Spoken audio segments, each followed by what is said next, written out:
Hello, this is Gary Oakes from onlinetutorship.com. I'm putting together a number of video tutorials on the Tailor brand's advanced website builder. This tutorial is going to show you how to add a Twitter feed to your website.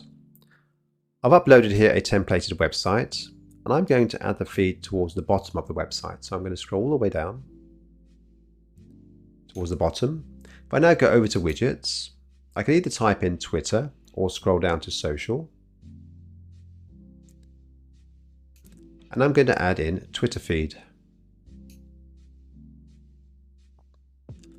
You'll need to type in your username here, and whether it's a profile and replies, and we can show a header. So this is what it looks like. It's now showing your Twitter feeds. We can design this. If we go to design, you can show the number of tweets. You might want more than 3, you might want 8. Make it a bit longer. You can give some animation to this widget. You have two triggers. You have 2 triggers on entrance and scroll. Entrance basically means when you come to this part of the page, it will actually trigger the animation, and I might just want it to fade in.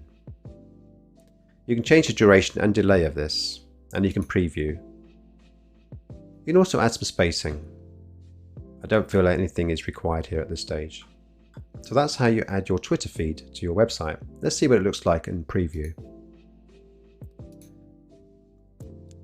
And if you click the feed, it will take you to the Twitter account.